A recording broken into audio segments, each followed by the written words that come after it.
All right, well, I want to talk a little bit about music and rhythm in this presentation. I just want to start by mentioning that the idea of thinking about music in relation to medicine and wellness is actually quite an ancient interest, which continues today. I recently found a book from 1948 titled Music and Medicine, which actually reviews ideas about music and medicine all the way back to classical antiquity and the Greeks and so forth. And then a couple of years ago, a new journal was founded called Music and Medicine to look at empirical studies at the interface of these fields. So this is an old idea that is, clearly persists for a reason. And it's a boundary area between fields, medical science, which is an old discipline, music therapy, and music cognition, which is the youngest of this triumvirate here by far. And what I want to address today is the question of what can music cognition contribute to this general topic of the interface of music, medicine, and wellness. Well, music cognition, which is the study of the mental processes underlying musical experience and behavior, can elucidate how and why music is connected to other brain functions, such as memory, language, movement, emotional regulation, attention regulation, and social cognition. And that's, I think, one of the things that can contribute.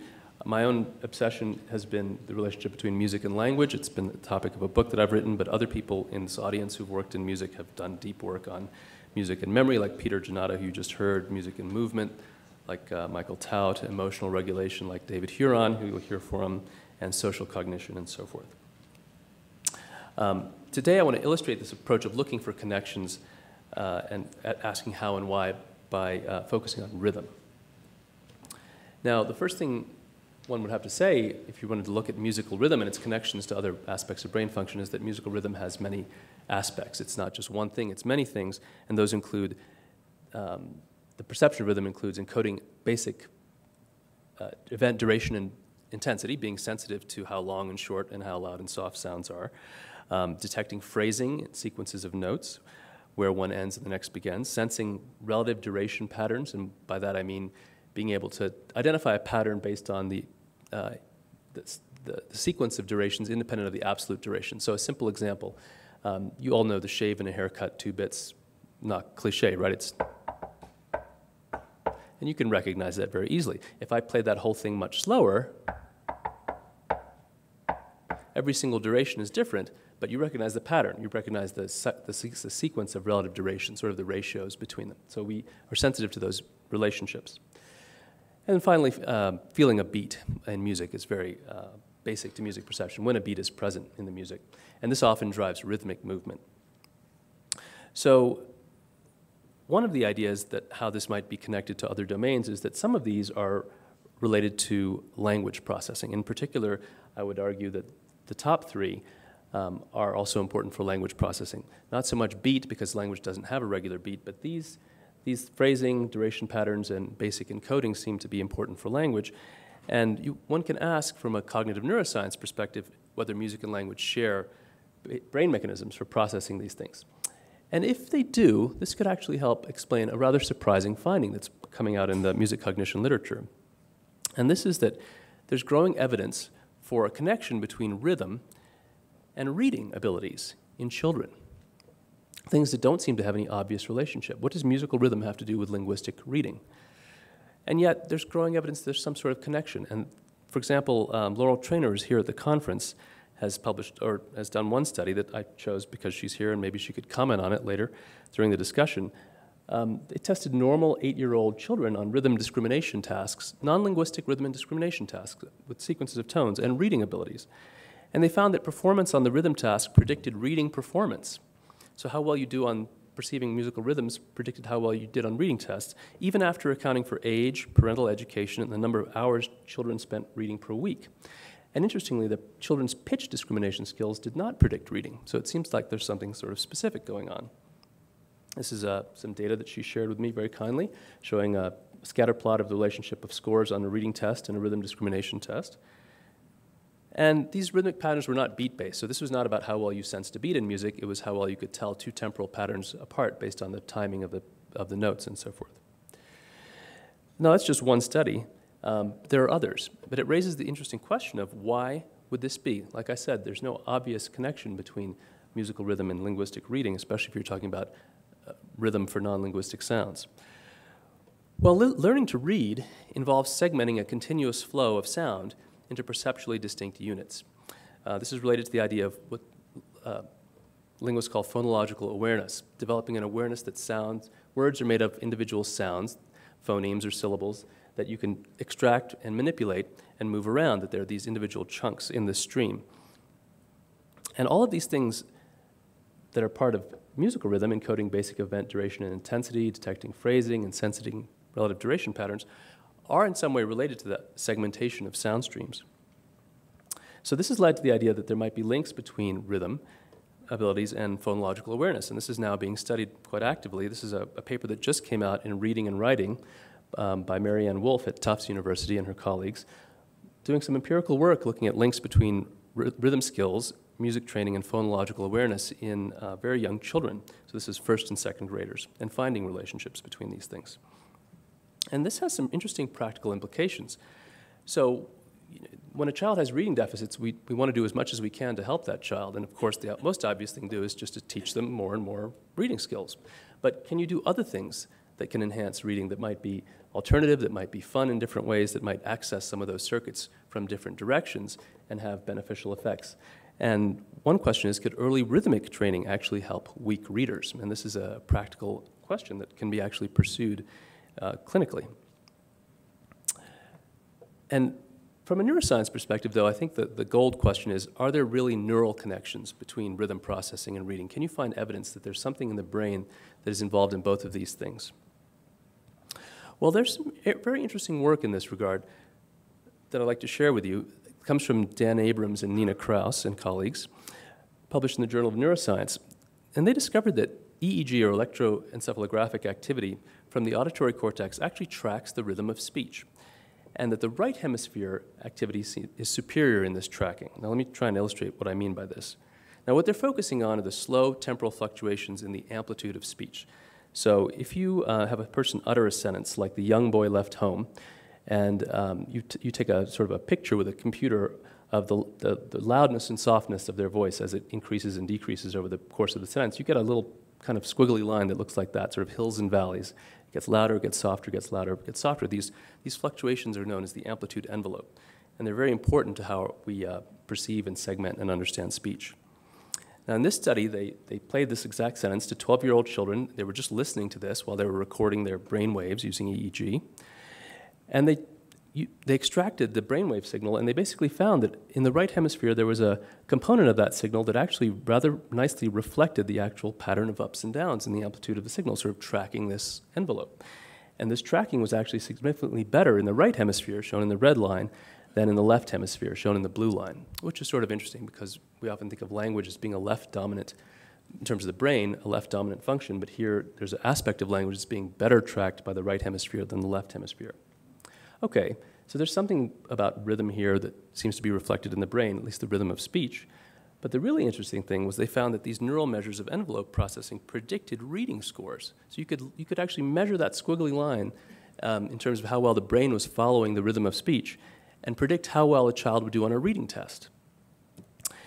They found that children who were poor readers showed abnormal right hemisphere encoding of the envelope, and that these neural measures of envelope predicted reading scores even after controlling for IQ differences between good and poor readers. So there seems to be something about the way the brain tracks rhythm that is related to reading. And this is just a graph of one of the correlations that they found showing it explains a decent amount of variance.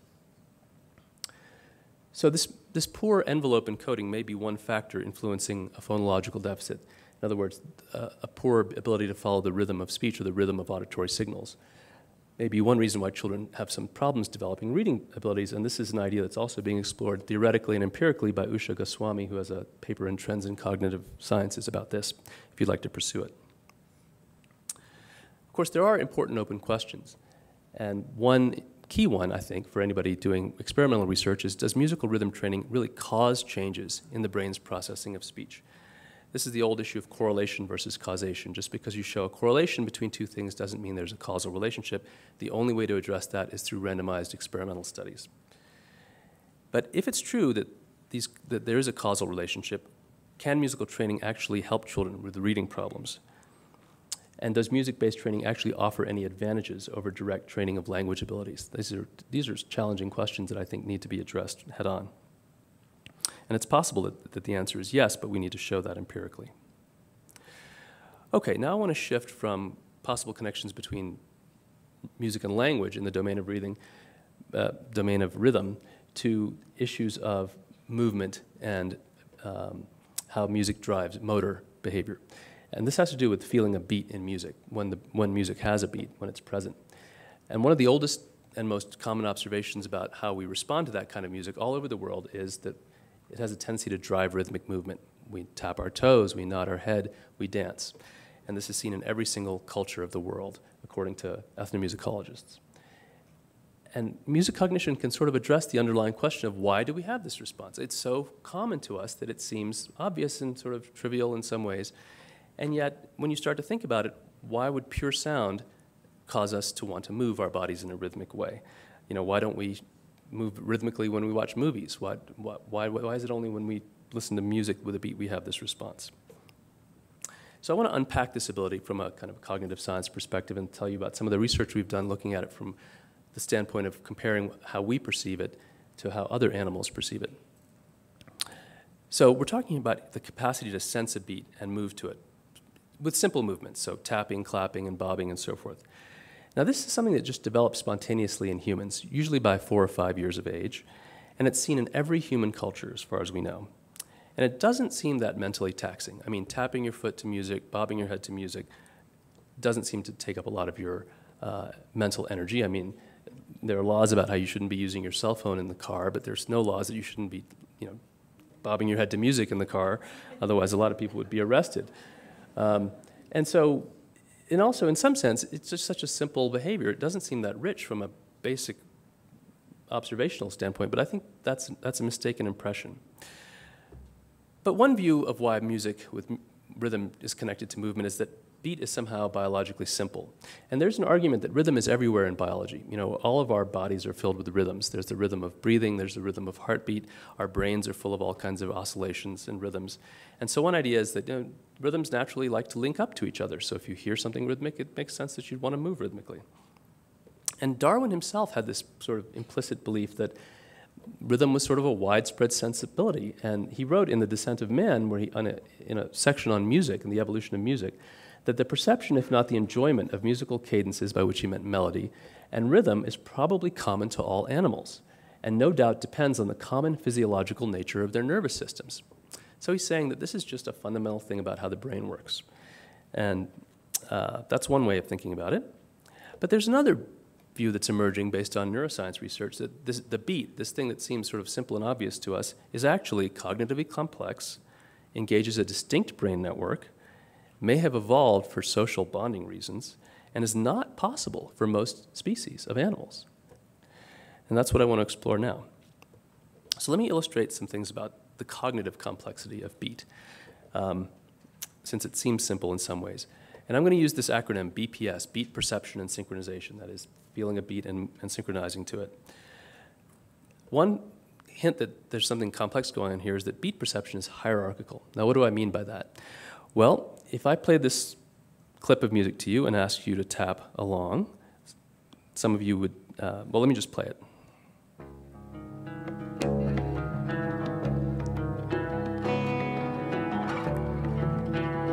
do that. But you could go faster, right? Or slower. So there are different sort of levels of beat in the music, and what you latch onto actually depends on what you particularly attend to and where in the hierarchy you feel the most comfortable. So it's not just like we all hear it the same way. And that's just a graph of some actual data of people tapping to that clip, people who tap more slowly and half the rate of that and so forth. So people latch onto different levels in this kind of metrical hierarchy. This next one is really important, and we'll come back to it. Beat perception is predictive.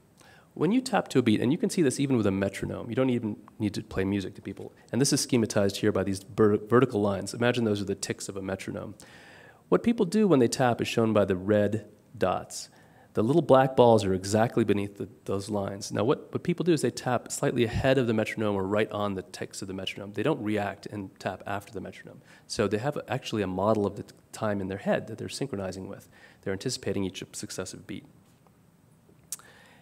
Another evidence that it's complex is the beat that we perceive in our minds, that we feel, is actually the child of a relationship between the patterns that we hear in our own mental interpretations of them.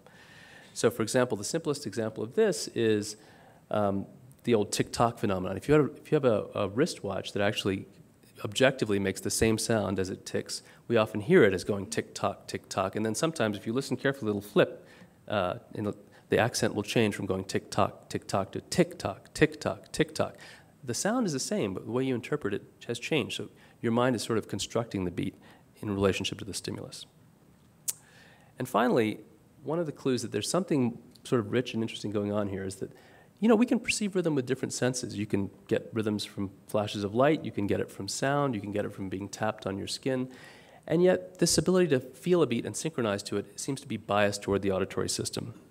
So, for example, if you have people tap to tones or flashes that are metronome-like, like in this slide where the vertical bars on the top are tones or flashes, they'll tap along, and those bars on the bottom are examples of where they might tap, and you can measure the time between each tap, the inter-tap interval. If they tap to tones, and you measure the sequence of inter-tap intervals, you can see that it's tightly clustered around the target, in this case 600 milliseconds. So you might be a little long and then a little short, a little long and a little short. If you tap to the same metronome, except replace each tick, each tone with a little flash of light with exactly the same timing, people tap sort of like this.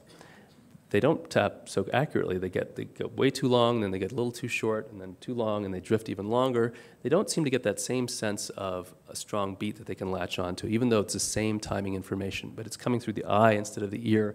It doesn't create that sense, same strength of a beat percept. Okay, so there's some evidence that the supposedly simple thing called beat is actually somewhat complex. There's also evidence that perceiving a beat engages a distinct brain network. And there's been nice neuroimaging work on this by a number of people, including people here in this audience, Dr. Robert Zatorre, Dr. Schlag, Isabel Peretz, and so forth, and Peter Giannato, who just spoke. And there seem to be some key regions involved when people perceive a beat. And these include motor planning regions. Now we're just talking about pure perception here. So people are in a scanner, and they're listening to rhythms that give a sense of a beat. They're not moving, but yet you see activations in regions of the brain that are involved in planning movement. For example, the premotor cortex and the supplementary motor areas. And these are interacting with other deep brain centers like the basal ganglia and other areas. And this is just one sort of schematic from Jessica Gran, who's done work on this, showing in sort of cutaway form some of these motor planning regions interacting with some of the auditory regions as part of beat perception. So there are these networks that seem to be activated that use the motor system. And this is pretty interesting. I mean, Nietzsche once commented that we listen to music with our muscles. I think trying to capture the feeling that music with rhythm has this almost unstoppable effect on our wanting to move. And in the brain science, we're actually seeing some evidence for that we actually use the motor system to analyze rhythms. Now, why might that be? Well, Robert Zatorre, in an interesting article in Nature Reviews Neuroscience, proposed that these auditory premotor interactions are actually crucial for those auditory temporal predictions. Remember how we talked about how you tap ahead of the beat or on the beat, you're always predicting? Well, maybe part of how you're doing that is you're using your motor system to make those predictions, perhaps by simulating internal movement. We don't exactly know. But this deep connection between music and movement seems to be basically fundamental to beat and also powerful, very powerful in terms of how it affects us. And I just want to share with you a video that Connie Tomaino has very kindly shared with us at the Neurosciences Institute, and she'll be showing this in another context tomorrow, but it's worth seeing twice. It's a video of a Parkinson's disease patient at her clinic at the Institute for Music and Neurologic Function in New York City at Beth Abraham. And what you'll see is this patient is sort of frozen, as a Parkinson's patient will often tend to be, and she's waiting for the music to come on, and when the music starts, observe what happens to her and how she begins to move, and pay particular attention to her gait and her walking in relationship to the beat and rhythm of the music.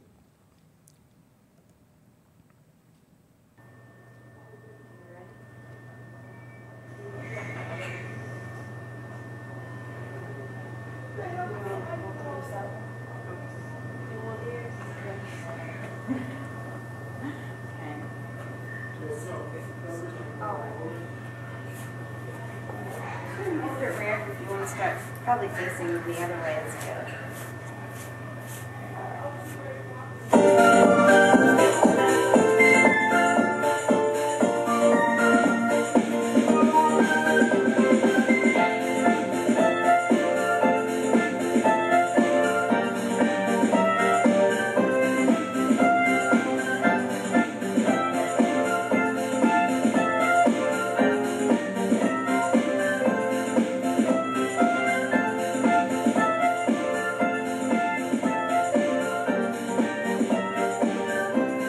So this is really striking clinically, and it's something that Connie has worked on a lot, and Michael Tout has developed a therapy based on this, rhythmic auditory stimulation therapy for Parkinson's patients, and I hope he'll talk about that and the effect that this has on patients. And I think what's obvious from that video is that she is stepping to the beat of the music. So the rhythm there is playing a very important role in how this music is having an impact on this person and their nervous system. And it would be really nice to know what's going on inside a brain that allows that to happen. How is that music and rhythm working around the circuits that normally control gait that are damaged in this person? So just to give you an interim overview of this part about beat-based processing is not really simple, cognitively or neurally, and it raises the question of why we have this capacity. Why do we have this network that can do this funny thing with music? And again, Darwin had an answer. Darwin he was a wonderful theorist, and he felt that music, we had to have music for a reason. It was too elaborate and kind of unusual a thing to all have without it having some function. And he felt that ultimately music evolved to serve some sort of mating function, the way birds sing to attract mates. And he wrote, musical notes and rhythm were first acquired by the male or female progenitors of mankind for the sake of charming the opposite sex. So he had this idea that early in our evolution we sang without words, so this is before language, and danced as a way of kind of attracting mates. And that's kind of one idea of why you might have this ability, but it runs into a number of difficulties. For example, in real life, this ability to synchronize to a beat often happens in social groups. For example, group singing, group dancing, marching together. There's a wonderful book by the historian William McNeill called Keeping Together in Time, and he sees this across cultures. And he asks the question, why do groups do this, especially in the military these days? Why do armies continue to drill and march together when the idea of marching together in a line is a kind of a suicidal battle tactic? Nobody does that anymore. And yet we train our soldiers to do that. And the part of it is that it creates this almost physical sense of unity within the group. And so this has led to the idea that maybe this ability to synchronize with a beat and with each other evolved as a sort of a mechanism for bonding people into social groups, or enhancing bonds in social groups. And there's actually increasing research on this idea, that somehow moving together in time with people changes your social sense ability to them. And I want to tell you about one study that I think is kind of interesting in this regard. This was done at the Max Planck Institute for Evolutionary Anthropology in Leipzig by Sebastian Kirchner, and he wanted to test this idea that somehow moving in synchrony increased people's ability to want to cooperate with each other or be socially bonded with each other. So he had children do a kind of a fun game, and then it was either musical and had some kind of synchronization or not musical without synchronization. And then he tested them on tests of cooperation after the game. And the clever thing he did was, after he did these two different conditions with different groups of children, he would leave the room and he would say, I've got to go do some important sciences stuff, but you can play with these toys. And he had these toys that were actually tests of helping in cooperation. So for example, he had these tubes where children would pick up balls and try and play with this toy. One of them was kind of booby-trapped, so when the kid picked it up, all the marbles would fall out. And the question is, what does this other child do when the marbles fall out? So in this pair, what will this child do? Will she help this child? Will she ignore this child and continue to play? Similarly, there's a game you could either play together or individually. And do they tend to play together or by themselves? And what he found was, after they'd done the musical activity, they were more likely, statistically significantly more likely to be cooperative when there was a problem and to play together cooperatively when they had a choice. And this is now one of several studies finding links between synchrony and cooperation, or synchrony and the sense of social connectedness between people, experimental studies. Okay, so that's kind of the evolutionary idea that's led to studies. And this has also led us to think about what kind of brain can do this. Now, remember Darwin's idea that this is just a basic thing about the brain, how it works? Well, that's one idea, but another idea has really come to light recently, and part of it has to do with a surprise that came from research on monkeys. Now, you all know that monkeys are used as models in research on a variety of things for human medicine, motor processing, visual processing, and so forth. And so a lab in Mexico said, well, the synchrony is something that you see in every culture. It has implications for neurological disorders. Let's try and train monkeys to synchronize to a metronome. Shouldn't be that hard.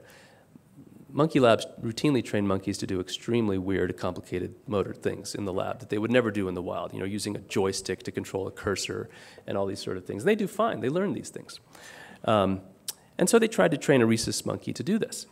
And they started with one monkey, and they trained it for a couple months, and then 6 months, and then a year. And we're talking 5 hours a day, 5 days a week of training, okay? The monkey's just not getting it. And so the lab realizes every once in a while you just get a dud, and so they try monkey number 2. And they try this another monkey, 6 months, a year and a half. And the monkeys eventually, after a lot of this very difficult training, do learn to tap along with the metronome. But they do it in a different way than humans do it. And children will walk into the lab and do this on the first trial without any training. They tap, but they always tap after the metronome. So a couple hundred milliseconds after each metronome tick is when they tap. They cannot get them to tap on the metronome, which is what we do effortlessly and spontaneously without any special instruction. And so this raises kind of a weird problem. Is there no animal model for this? I mean, if we want to study how it works in the brain, it would be nice to look at another animal. It seems like a simple behavior, but monkeys can't seem to do it. Why is that? Well, this leads to the idea that maybe this ability builds on brain networks that monkeys don't have. And this could be networks for linking sound and movement with really high precision. And why would we have such networks? Well, we're the only primates that have something called complex vocal learning, the ability to imitate complex sounds, which is what we do when we learn to speak a language. And some of the same brain areas that seem to be involved in vocal learning also seem to be involved in beat perception based on the neuroimaging work I've told you about. So this leads to an idea that somehow having this connection between auditory and motor centers created by vocal learning or vocal imitation lays the foundation for beat perception, that some of these same brain networks that are involved in learning or kind of parallel networks are also involved in beat perception. Well, that leads to testable predictions that evolutionary modifications to our brain due to this vocal learning ability provide the foundation for moving to a beat. And that predicts that any animal that can't vocally learn, like gorillas and chimps and macaques and all these things, even if they drum as part of their natural behavior, which gorillas do, by the way, can't learn to synchronize those movements to a beat. So that remains to be tested. The monkey study supported that, but there's lots of other pieces to look at.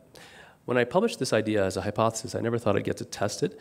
And then, thanks to the vagaries of viral YouTube videos, I was actually able to test it. Somebody sent me a video of this bird, a cockatoo, dancing to the beat of a rock song by the Backstreet Boys. And I saw the video and I was amazed, and it looked real, but of course, you never know. It's a YouTube video. So I was curious if this really was real, because this is a vocal learning animal, and this would be the first case of another species that had this ability. So, but what do you know with a YouTube video? Maybe it's just imitating a person who's dancing off camera. We didn't know, crucially, if it could adjust to different tempi, which is what we do. You can move to a slower song or a faster song effortlessly. Can the bird do that?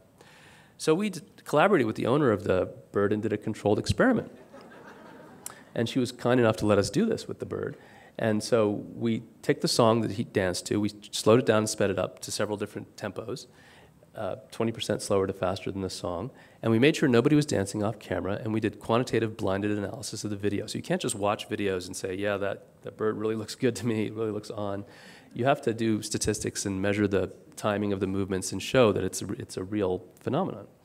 And we did find that, and we found that he really did synchronize to a musical beat without cues from a human in what we call bouts, these sort of episodes of synchrony, and then he would sort of drift off and dance at his own tempo. But these were much more common than you'd expect by chance, statistically.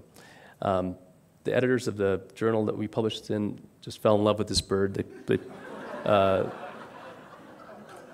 put him on the cover. They colored their font to match his mohawk, his yellow mohawk. So he was a star at the journal for a while. I want to show you a couple of videos. These are not YouTube videos. These are from our research now. So this just shows this ability. And some important things about this bird. This was never trained. This is not like a dolphin at SeaWorld or a dog in a pet show that's been trained with food rewards and operant conditioning. This emerged spontaneously through interactions with the owner, this kind of behavior. And he can do it without an owner doing any dancing, but it emerged kind of as part of their social relationship. So check it out.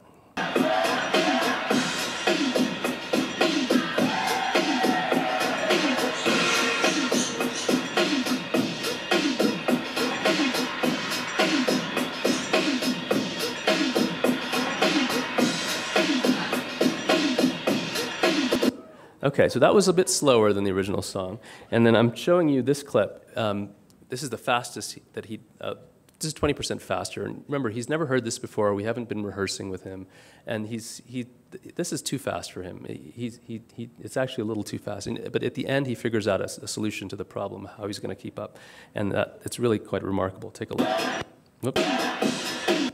Oops. Oops. Sorry.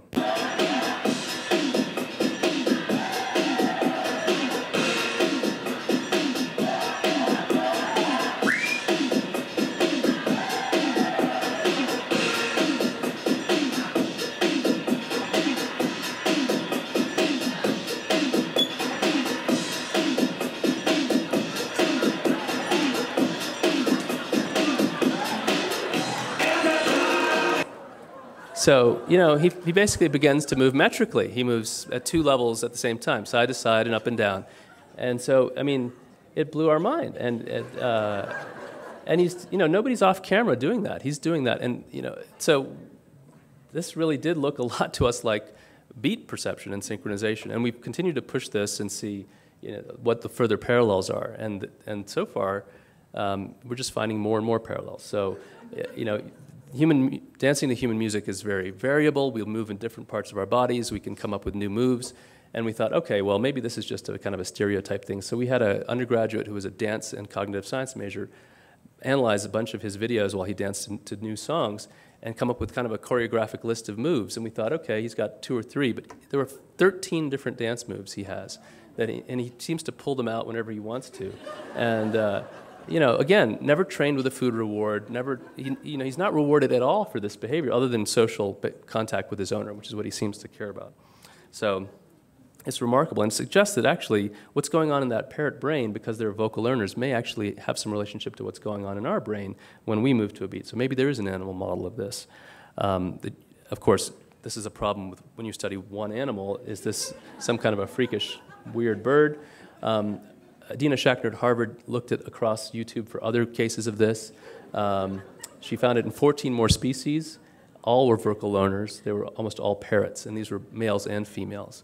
And then this is actually now being studied in the lab. There's a lab in Japan that's been able to train parrots, small parrots in the lab to do this. So you can actually now think about doing neurobiological experiments. So just to give you an overview of this whole thing about beat-based processing from a cognitive perspective, it's cognitively and neurally complex. It seems to be clinically powerful for certain neurological disorders, and we really need to know better how and why that works. It's possibly unique to humans among primates, but not uniquely human. So we may be the only primate that can do it, but we're not the only animal that can do it, which is really interesting. And may have a relationship to social cognition. All these experiments that are now coming out about how when you move in synchrony with a partner, it changes the way you behave toward them subsequently.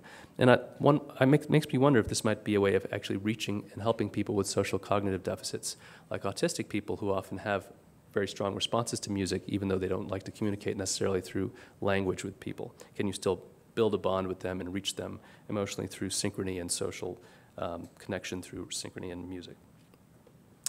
So again, there are always important open questions. Do we really have an animal model of beat-based processing, or are humans and parrots using very different brain mechanisms to do what looks superficially similar? And this is something that has to be studied in the lab. And how exactly does beat-based music impact brain circuits for gait in neurological patients? I'm hoping that we'll hear about that from our colleagues like Michael and Connie and perhaps Gottfried and others. So to end with kind of a big picture, I think one way that basic research in music cognition can contribute to this interface between music and medicine is to think of trying to elucidate the components of music processing and the connections that those components have to other brain domains. As Peter nicely said at the very beginning of his talk, music is a complex cognitive system with many processing components. And some of those components have important connections to other brain functions. At least I believe that's true.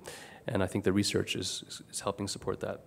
And I think the basic research is important because it can help illuminate how and why those connections exist. And if we want to capitalize on those connections for clinical reasons, understanding the mechanisms by which they work in the first place is going to be a very important foundation. So with that, thank you for your attention very much.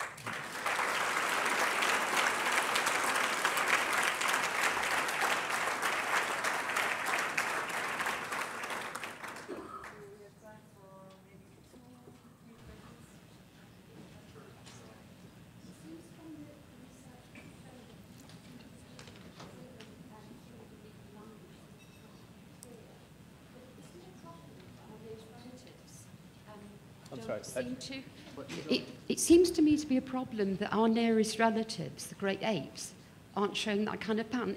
They're equally social with us, and yet they're not showing that pattern. The ability to synchronize, you mean? Yeah.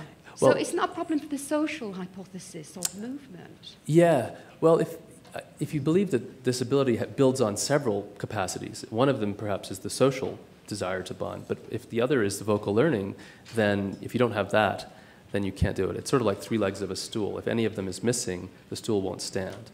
And so it could be that that's the reason why we're not seeing that in the primates. Is rhythm interpretation in the brain based on auditory perception? Has any research been done with people who are hearing impaired who pick up rhythm through other means? Oh, yeah, that's a great question. Actually, yes, we've done some research on, very recently that we've just been writing up on rhythm perception in congenitally deaf individuals. And we wanted to know, remember that slide I showed you where people, if they tap to flashes, are just so much worse than if they tap to tones? We wondered if that was sort of an inevitable consequence of how our brain is organized or whether it can be affected by experience. So we had deaf people tap to flashes, and they tap much better to flashes than hearing people, and their graphs look a lot less kind of drifty, but they're still not quite as accurate as a hearing person tapping to tone. So there's plasticity in the system, but there still seems to be some fundamental asymmetries in there. But a lot of deaf people really do enjoy music and get a lot out of it, especially through rhythm, either by feeling it through the body or some residual hearing. But there's a big, actually, community of deaf people that enjoy music. Yeah. Is anyone, in terms of the social binding function of rhythm, is anyone looking at the role of mirror neurons? I think there are people doing that. Do you know about that work, Isabel? Is it Katie Overy doing that? Or maybe Gottfried knows something about that? Yeah, okay. So do you want to say something? Or, maybe at the discussion. At the discussion? Oh, yeah, we have a discussion. So please save your question for the discussion. Yeah. Yes, okay, sure. Oh, okay. Ani, can I ask you a question as you're yes, leaving? So yes. I was quite struck in your presentation by the connection between rhythm perception and reading ability in children. Yes. Unconnected to IQ, which shows us what a poor measure that is of anything. But is that science sufficiently evolved that it's actually being implemented yet in reading curricula by any groups? Well, Laurel maybe could speak to this better than I could, but I think there are people that are using rhythm as part of education with the goal of trying to improve literacy and so forth. I don't know if it's being implemented in a kind of a standardized way, but there are individual studies and groups that are interested in that issue. Do you know anything about that, Laurel? Very little actual systematic implementation.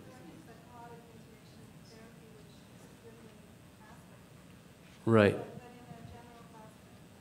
Not in the general classroom sense, so it's still at the kind of research exploration stage. I don't know if you've heard of there's an NSF-funded project that came out of the learning centers there, a Gamelan project. Oh yes, at UCSD, right. Yeah, yes. So yes. I'm with the NEA and they presented it one of our research convenings. And one of the things that the people who were carrying that out, which was a musician and a scientist who could put together the sort of the equipment to track the stuff. Right.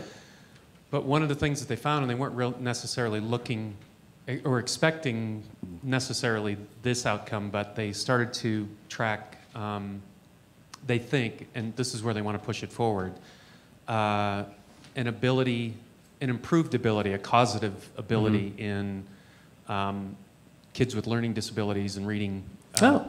So that after they go through this training, where the whole thing with gamelan is that it's a percussive ensemble that isn't conducted, so they have to sort of fall into place. It's sort of that socialization thing that you've been talking about. Yes. And that some of the kids, the early indication is that some of the kids who have been trained to follow beats with each other then can translate that into other kinds of learning and reading skills. Oh, that's great.